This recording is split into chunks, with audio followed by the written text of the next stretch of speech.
It is extremely important for you to not care about what most of society thinks. If you are attached emotionally or mentally and cognitively to the opinions of other people in society, mostly and especially other humans who are not living their best lives already, you are setting yourself up to fail with no benefits. The average person in our society is addicted to porn. The divorce rate is extremely high. On average, most people are in relationships that lack intention. They're only with these partners or they only have these partners. They're only in these relationships because they're desperate for companionship. It's not a relationship based on values, intentions, similar life visions and goals. This is usually the primary contributing factor to divorce rates. It's not the only factor, but it's probably the primary factor from what I've observed and some of the research on psychology and sociology. Human beings in our average society, they see these Disney movies, they see other people getting married, and they want a slice of that pie too. And so most people are heavily influenced by social conditioning and groupthink, and most of their decisions are generally heavily influenced and guided by what they see other people doing rather than what they actually feel is best for themselves. They get a job or a career that just doesn't work for them. It's not compatible with their psychological makeup and their true life desires and what would actually make them feel fulfilled. They don't get in relationship. They don't have enough patience and enough grounding in self-improvement. They don't have enough grounding in seeking their own personal fulfillment to wait it out long enough until a partner that is compatible with them naturally kind of is attracted by the essence of their lifestyle fulfillment. No, they get in relationships really young, get married really young, and oftentimes repeat the same cycle of failures over and over again and never learn their lesson. It's very common for people to have one faulty relationship, another faulty relationship, and then get married really, really young without learning from these previous failed relationships, and over again. Divorce, failure, from the same issues, but never learning. Also, average human in society, most of society, this is a fact. If you combine the data together, it's somewhere estimated around over 75% of average of Americans in United States in society. Over 75% are obese or suffering from some kind of metabolic syndrome-related disorder, whether that's type 2 diabetes, high blood pressure, or just plain out have a very high percentage of body fat to the point where their health is at serious risk of all diseases and all-cause mortality. Everything from, obviously, type 2 diabetes, heart disease, stroke, cancer, these things, and then, of course, things like joint problems and even dementia and arthritis. All the risk of all of those diseases increase dramatically with an increase in body fat percentage. So the average person in our society, they're not living their life from intention. They're not choosing the careers from intention, which leads to sadness, unhappiness. They're not entering relationships from intention, which leads to divorce, wasted money, wasted energy, and just a lifetime of just barking up the wrong tree. Failed relationships, divorce. They're not consuming foods that nourish them and benefit them, which leads to obesity, type 2 diabetes, diseases of all kinds. And of course, it's interesting for nutrition and health. One of the most common excuses people will give as to why they don't eat healthy or exercise is, well, we're all going to die one day. I'd rather enjoy my life to the fullest while I'm still here. Meanwhile, the only reason why they still eat sugar and junk food is due to short-term gratification and pleasure. They're really addicted to a drug. It doesn't matter whether you believe that sugar is good or bad. It's hyperpalatable foods and junk food in general, and the fact that these foods legitimately, it has been shown in the research that these foods do spike neurotransmitters in a way that is very similar to a drug. No, that doesn't mean that sugar is as bad as cocaine, and it's not even sugar in particular, but it's the package of macronutrients, the sugar, the fats, and the artificial sweeteners and the textures. These corporations spend millions of dollars making these foods as addictive as possible, because that's what a business with a product is for, to maximize profit and to sell it to as many possible people as you possibly can. So if you can make that's the whole goal of selling a product, to create a huge demand for it, to the point where people are reliant and craving your product all the time. That's what junk food is all about. It is an addictive drug. And it's not just sugar, it's the whole package of everything, okay? And this is accepted widely by mainstream nutrition science as well. Not the people who are like emotionally attached to, body, whatever, having a healthy relationship with food or whatever. Like, those people know what they're talking about. A healthy relationship with food is not seeing food as a drug, seeing food as entertainment, seeing food as pleasure. A healthy relationship with food is seeing it rationally, eating with intention. Why am I eating these Cheetos? Well, because I crave them. They're $1.50 a bag. It's easy to just go to a convenience store whenever I get gas and buy them. They are literally, these candy bars are right there at the checkout lane. While I'm waiting, I have 10 people in front of me in the checkout lane, and this colorful Kit Kat bar or whatever, it's right there in front of my face. People don't realize they are being hijacked. They're being controlled. And it's like,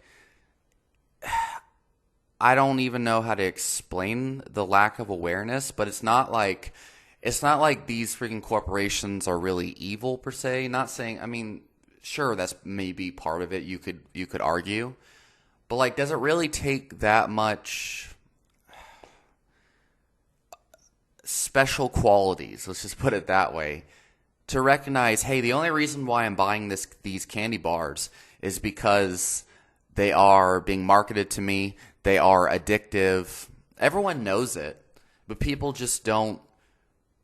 They're not living life by intention. They don't care enough. They don't want to put the effort.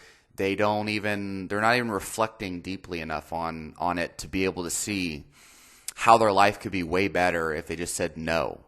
Like, what are you missing out on when you say no to the 5 minutes of pleasure or less that you would get from a candy bar, and then followed by the hour later you experience a crazy sugar crash?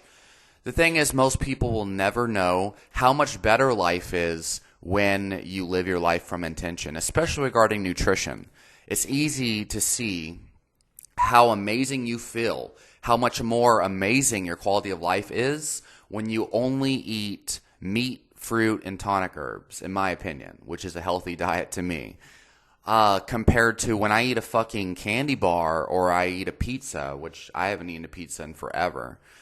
I know how badly I feel when I eat junk food. If I had a bag of Cheetos, oh my God, I would not want to do jujitsu. I wouldn't want to go lift weights.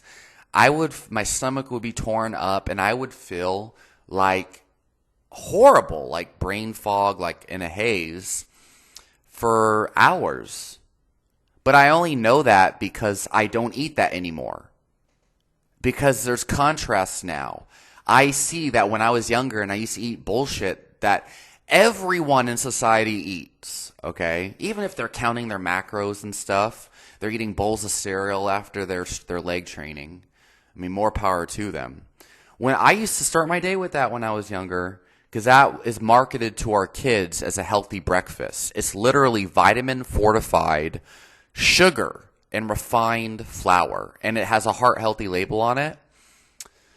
And my mother didn't know any better, because when she was growing up, the propaganda from the food companies was promoting these foods as healthy. And actually, my mom, when she was growing up, from what I hear, they ate the whole grain wheat stuff, not the sugar, the fruity pebbles and stuff like that. But anyway, she didn't know any better, and it's marketed to hardworking parents who don't have enough time to make their kids a nourishing breakfast. It's convenient, and it's marketed as healthy, and it's has this flashy thing that should be illegal. False advertising has a whole spectrum of vitamins and minerals. It's heart healthy and stuff. And yet I, as a child, parents are persuaded and bamboozled by lies, but it's not the parents' fault. It's the food companies, pharmaceutical companies, and then the governments that allow it. And then I eat that as a kid, have horrible stomach pains a couple hours later. My brain's going crazy. Of course, then, teachers don't know what to do with you because kids are high on sugar, let's just put it that way. And then they get diagnosed with ADHD and all sorts of mental disorders. And then you wonder why you have autoimmune issues, diabetes, mental health issues. It couldn't possibly be the vitamin fortified candy that we call cereal that has a heart healthy label on it that we market to kids. No, right? So anyway, and baby formula, don't get me started on that. So what I'm getting at here is that our society, the majority of people, they're completely they have no idea what they're doing. They have no idea what they're doing. They're living their life completely blinded. And by the way, I love humans. I love the people. And I understand that it is not as simple as people are dumb. It's not as simple as claiming people are ignorant, because even people with high IQs, okay? And I don't want to even say it. I've said it many times before. People get really offended that I'm bragging about my IQ or whatever. But I am someone who in the second grade had 149 IQ. And yet I still, made poor decisions. But I stopped making those decisions when I realized there were consequences. Whenever I had a failure in relationships, I reflected on it and got better and didn't make those mistakes in the future. And it's trial and error. Everyone has bad relationships, but it's the people that learn from their own mistakes and are able to take responsibility and say, hey, I was an asshole here, or I was, eating the wrong foods that triggered those symptoms, or my lack of exercise did that. And then not just stopping there and saying, oh, I know I have diabetes because I ate this food, or I know that relationship didn't work out because I was an asshole, or whatever it was. It's like then taking action and correcting those mistakes. A lot of people, they're over and over again like, oh, I know I could be healthier if I just stopped eating the sugar, but it's so delicious. Stop there, think deeper on it, and think about, well, freaking A, what benefit am I getting from the candy? Oh, it's delicious. Okay, why is it delicious? Well, because it just is delicious. No, what's the reason? People they don't think deeply about things, and therefore they never understand things on a deep enough level to to stop being a slave. People are a slave to their negative habits, like pornography, a major one. Even women now, it's kind of taboo to talk about it, but more and more women have been coming out and talking about how they become addicted to porn. It's not, like especially older humans from older generations who didn't have the highly addictive internet porn. They don't grow up Like, they don't grow up with girls from this generation, so they don't have all the friends that I have had.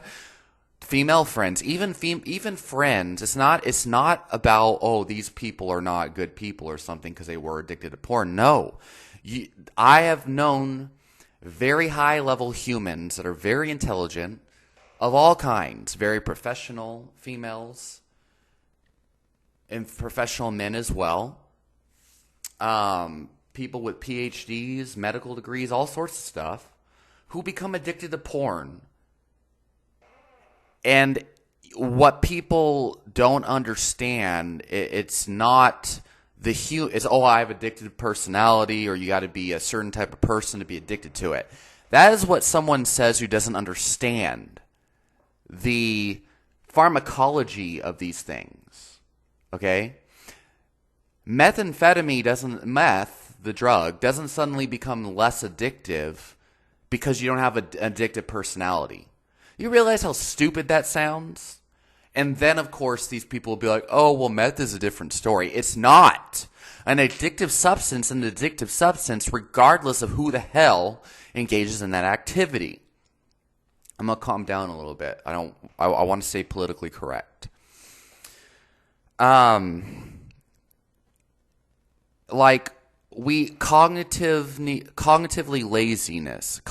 laziness is a huge thing that people kind of have in our society. Pornography, again. What is the purpose of watching porn? There's no purpose in it at all. It hijacks your sex drive. It is a real thing. It is now documented in hundreds of scientific papers. There's books written on it. Your Brain on Porn. Read the most recent updated edition. People who deny this, it's because they don't want to believe it. Okay? It is a real thing. There are thousands of people who are suffering because pornography is now controlling their lives. People are slaves to pornography addiction. Slaves to sugar and hyperpalatable foods that don't give them any benefit at all and ruins their life. Okay? Yeah, you could be healthy and still eat sugar. You could lose a bunch of weight and stuff and still eat junk food, of course. There's lots of people who've done these experiments. Okay, but is it optimal? Is it really the most effective way, especially for sustainability? If a food is highly addictive over the long term, and of course these people who do these, they have to supplement vitamins and protein powders and stuff like that. No, okay. People are slaves to their addictions. Why can't you just eat a diet that is compatible with human physiology, to where you don't have to do a bunch of abnormal things that over the long term don't really help so much? I could make a whole hour-long video explaining in fine detail hundreds of different reasons why, sure, you can eat junk food and still be healthy, but you shouldn't. There's a better way to do it. But that's not the point. The point is, what is the purpose of this? What is the intention of this? And I see it all the time. People leaving comments on videos they don't agree with. Like, for example, I might have a video. Like, I did a video interview saying, hey, man, I resolved my autoimmune disease by eating a diet of just meat, fruit, and non-starchy vegetables.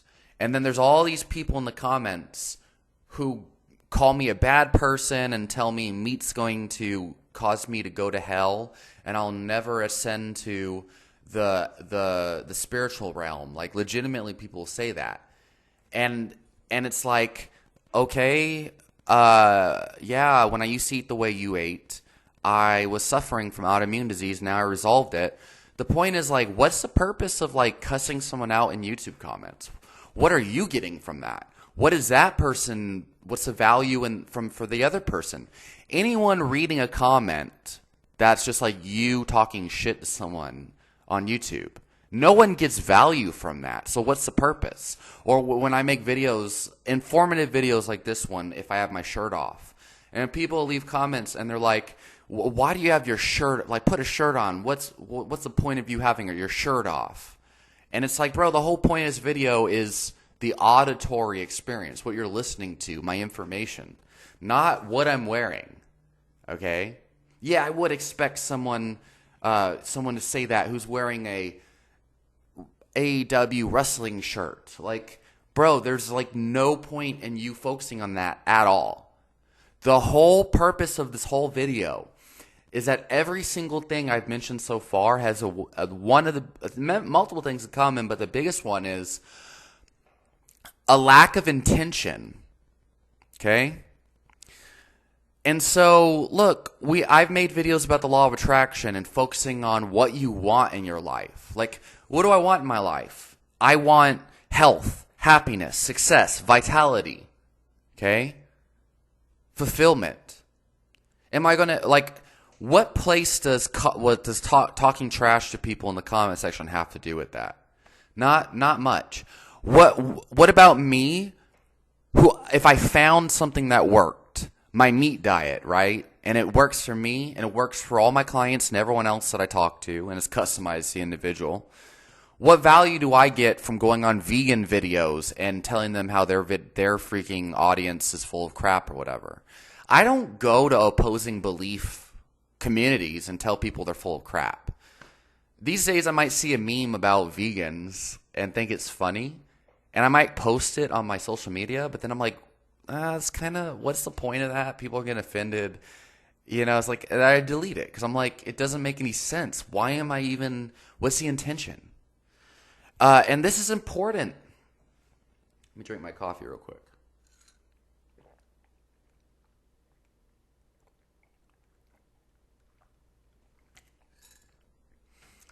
So not only are people not following what they want in life, they're not acting from intention. They're not going into careers that are going to provide them what they like, their long-term vision. People usually don't even have a long-term vision. That's a really big problem. The other thing is people are constantly reaffirming over and over again reasons why they cannot get what they want. So first of all, people don't even follow what they want. Okay? People get in relationships not because, well, I have these things I want in my life, things that matter to me, nutrition, health, jujitsu, or for some people, like, you know, fishing and hunting and going to good food restaurants and traveling. These are things that someone might want, like someone I know. And then getting a partner that falls into alignment with what I want, right? Or I have this goal of like becoming a PhD in nutrition science, and I want someone else who is on the same journey, who we could ping off ideas from each other and make content together and lectures. And by the way, that's not something I want. It's just an example. Whatever it is, or I want to be a jiu-jitsu champion and have a girlfriend who also competes in jiu-jitsu and wants to win medals. You know what I mean? Or whatever. I have a really good friend of mine who had a vision of having a girlfriend who had the same morals as him, or the same family values. Meaning she wanted to have a family, take care of the family for him while he's out in the military and pursuing a medical degree and stuff. That's a real story. So he found a girlfriend who was exactly what he wanted for his life goals. And then, of course, she wanted a man who did all this other stuff. That's called alignment. That's called congruence with your thoughts, words, and actions. That's called living life to your fullest. Eating a diet that prevents the diseases you don't want and gives you the health that you do want. Wow, focusing on what you want. Wow, like fucking groundbreaking idea. But most people, what do? They're eating foods that's just like, okay, it's going to give you cancer and whatever else.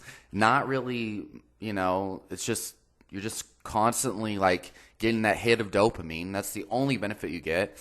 I'm done with all that. So that's the first thing. People aren't even focusing on what they want. They're focusing on what they don't want. They're getting partners to cure the loneliness. They're focusing on the loneliness and getting a girlfriend or a boyfriend just to cure the loneliness. And then even worse is the people who always post about how lonely they are. I don't want any part of that bullshit. Like, please leave me alone. Like, you do your own thing, and just, whatever. That's you. I don't need the cringe content. You know what I mean? So I don't, what's the point of whatever, me following that? What's the point of me going and watching someone's video who I disagree with, like triggering myself? Other people, they go and they argue with these random strangers on the internet about politics. Why are you you're literally intentionally triggering yourself and don't realize it. You're addicted to a cycle of trigger of emotional of anger and offense. You're literally offending yourself. How smart, how intelligent of a person are you? You're such an intelligent person. Arguing with other people on social media all the time. What does that do for you? Make you angry, reinforce your ideas about society going downhill, even though objectively we're in one of the most prosperous and safest times that we've ever been in. But you don't see that because you're seeking evidence for something else, and then you're getting evidence of something else, and then you're experiencing that. So then the other thing is people are constantly reaffirming their suffering, reaffirming their limitations. The other day I was at the gym after my workout, and I was weighing myself, and I had my music on, but I couldn't help but overhear two old people, like it was like Halloween, and basically they're like, yeah, man, what are you doing for what are you going to be for Halloween this year? And the guy's like, well, I was going to be a fragile old fart who feels like a piece of shit and is fat for Halloween this year, but then I realize I'm that every day of the year. Ha ha ha, laughing about it. What about you? And the other person's like, well, the same. Basically the same old fart that I've always been. Ha ha ha. And the thing is, on the surface, you might think, oh, they're just joking and stuff. But no, these are things people tell themselves on a regular basis. And the thing is, they're not aware that by thinking that, even joking about it, and if you're joking about it, let's be honest, you're usually serious. It is creating a self-fulfilling prophecy that directly contributes to those problems. And a lot of these people that say these things, no matter what, that's just one example that actually happened. I hear it all the time. I hear people that in their 30s and their 40s who are like, oh, I'm aching all the time. I'm sore. I'm getting old. The fact is, number one, these people, when they go to the gym, they're not training properly. Their training is either too hard, or they're not training enough. If you only train once or twice a week, or you train a muscle group once or twice a week, or you do jiu-jitsu twice a week, you're training your body to only be able to recover from exercising in that way once or twice a week. And you think, oh, it's just because I'm old. I get so sore from just training once or twice a week. That means that's all I can handle. So that's all you do. But that actually is not that's actually going to keep you from ever getting fitter. The fact is you need to train more frequently, but just lower the intensity to where you're not so wiped out the next day. But instead of training more frequently, people still think they got to train as hard as they can, get out of breath, kill themselves in the gym, and then just feel like a sack of shit and feeling like dead for a week afterwards, and then never increasing the frequency or the volume of their training because they're just training too hard in each given session. And that's scientifically incorrect. And all it's doing is and literally, even if you're a young person, even young people get injured training that way. Okay? And then, of course, there's scientific evidence that claims age-related decline causes hormones to decline and causes diseases and stuff, to where when you look at research of old people in population data, you see the older people get, the more diseases they get, or the fatter they get, or the lower testosterone they get. But the fact is, again, most people in our society Over 75% to 80% of people in the United States are fat, obese, overweight, or have metabolic diseases at any age. This is becoming the common under age 20 now. There are kids in elementary school now that are obese and have diabetes. And the longer that you live your life, the worse and worse your negative health behaviors, eating junk food, not exercising, under eating meat and protein.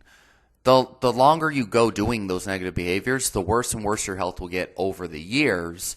And then it's reflected in the research that shows the older you get, the lower your testosterone gets. It is wrong to say that older age causes low testosterone. Until you get to be 60 or 70 years old. It's true that hormones do decline over time. But the fact is, there are many documented case reports of old martial arts masters and stuff like that who are 60 and 70 years old and they're having kids and stuff like that. And it was never the case that men lost their libido, sex drive, motivation, virility, and edge. It was never the case until recent years, older men losing their edge. Okay? And look, it's true that you lose some hormone potency over time, but it has not been proven. There's no cause and effect relationship. Like men in their 40s who are like, oh, like it's just because I'm old. That's why I'm fragile and can't train and stuff. No, that's not how it works. If you're 40 and crying, okay, like look, by all means, if TRT is going to help you, do it. But the way I see it, the truth is, if you eat a truly healthy diet, again, and that's another thing. In our society, a healthy diet, if you go to a doctor, they think, eat more salads. That ain't going to do nothing for improving your virility, your energy, your youthfulness, or even your blood markers of disease. You can eat all the salads you want, take super green smoothies, eat these damn superfoods and other things. None of that crap actually matters. What matters for your triglyceride levels, your body fat percentage, your type 2 diabetes risk, your hormones, your energy, your virility, your robustness, how young you feel in age 50. I've had many clients who I help make them feel 20, 30 years younger. What you want to do is eat more animal protein and eat a fatty acid profile that promotes healthy hormones. And all I'm going to say is more vegetable oils, polyunsaturated fats, is not the way to do it. More animal protein, okay? And look, saturated fat, you can eat lean protein if you insist. It's still going to make you feel better than under-eating protein and thinking eating more greens and doing intermittent fasting will help you. It will not.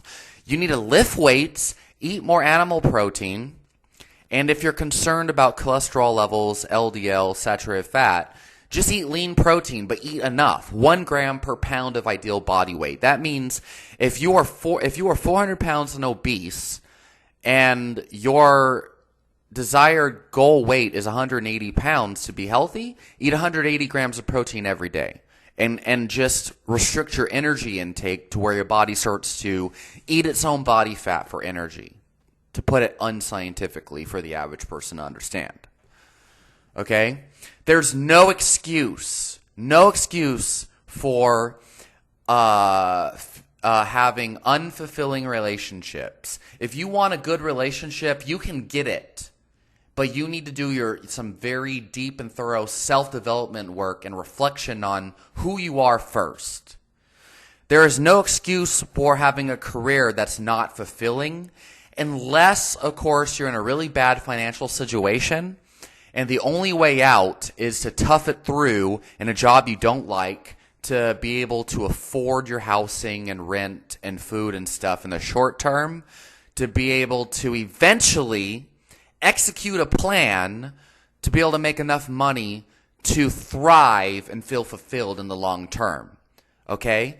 If you're right now like you hate your life and you don't have any long-term plan to get out of it, you need to start reflecting. And you need to start making plans and thinking about how can I improve my situation to where I feel amazing. Okay? Suffering is not necessary, and it's not the goal. And we need to stop normalizing suffering. Okay? We need to stop normalizing fragility. Stop normalizing weakness. Stop normalizing limitations and limiting beliefs, okay?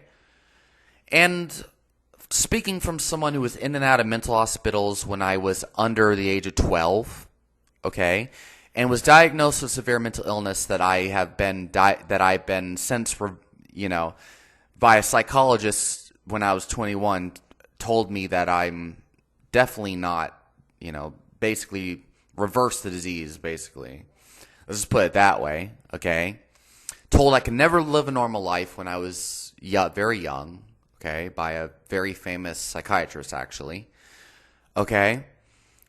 When someone who was diagnosed with way more severe mental illness and was legitimately in mental hospitals at a young age, when I see people who especially communities like on Reddit and forums, who suffer from anxiety, which I had panic disorder when I was withdrawing from the long-term medications I was on, depression, anxiety, stuff like that, and even bipolar disorder and ADHD, okay, which I was all diagnosed with at a very young age, but even worse, okay, in and out of mental hospitals at a very young age. When I see people on these forums who are like, they're just constantly like reaffirming why they can't feel better, why they can't overcome their issues.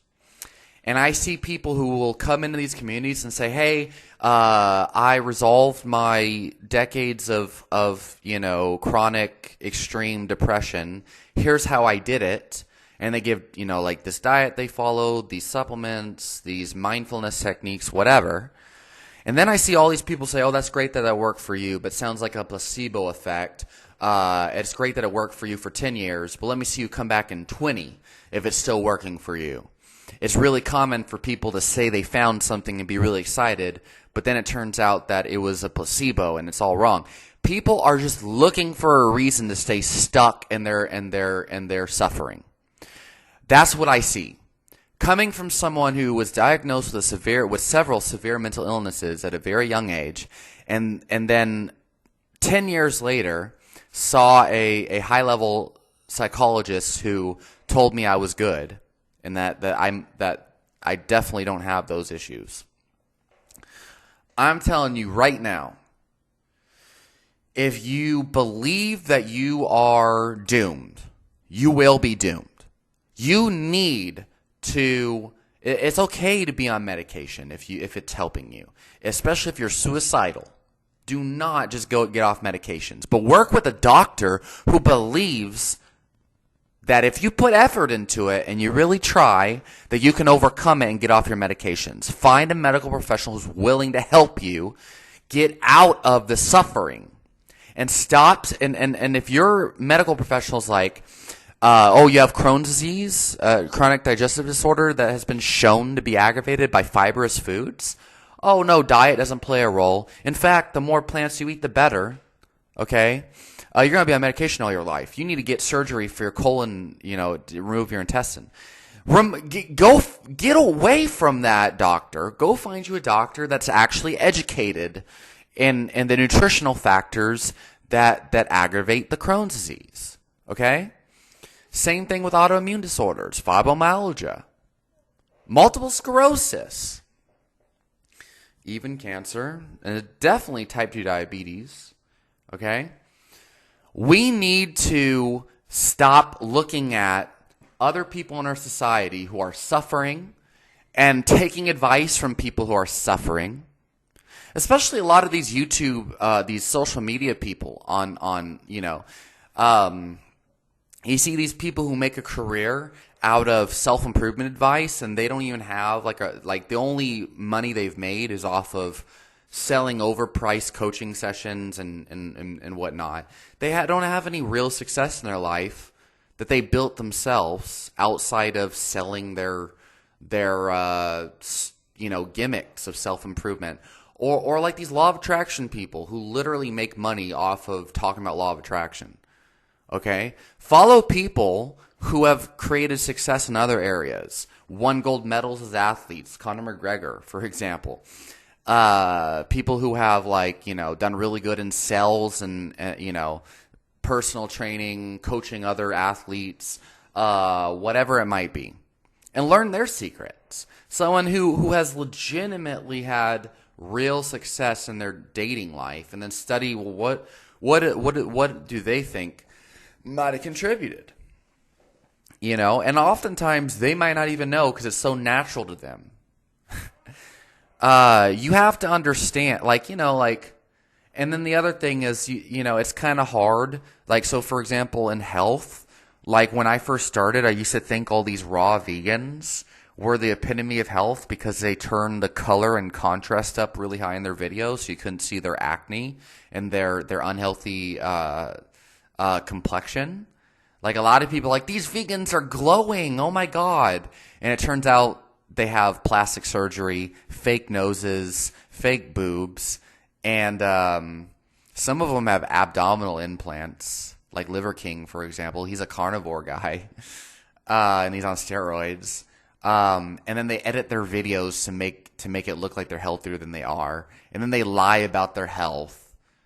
And then any negative symptom they have, they blame on detox. And then of course their supporters they're like, oh my God, you're detoxing decades of meat, blah, blah, blah. It's like, bro, you're forever detoxing. 10 years pass and they're still really unhealthy and they claim it's detox. Same thing with carnivore YouTube. Carnivore people, they say it's oxalates. So anyway, you have to understand, just because you think something's working for you, a lot of times it may not be working for you, but you're just too biased to see it. So anyway, but find people who are doing things that are actually working and study them. And understand that the majority of humans you're going to meet in your life are they're not as smart as they think they are. Okay? And oftentimes they will insist that they know what they're talking about things that even maybe they have some experience in, but they're not as effective as they really think.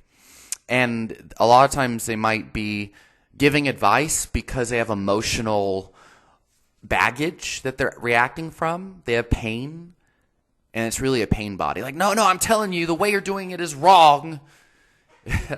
The way you're doing it is wrong. And it's like, well, actually, I've had a lot of success with the things that I'm doing. This is very common. People are like, oh, the meat diet's going to kill you. It's like, okay, person with pre-diabetes, overweight, seems to have a lot of stress and not really like their life, constantly affirming negative things. Continue to tell me how I'm doing it wrong. Continue. Random people on the internet.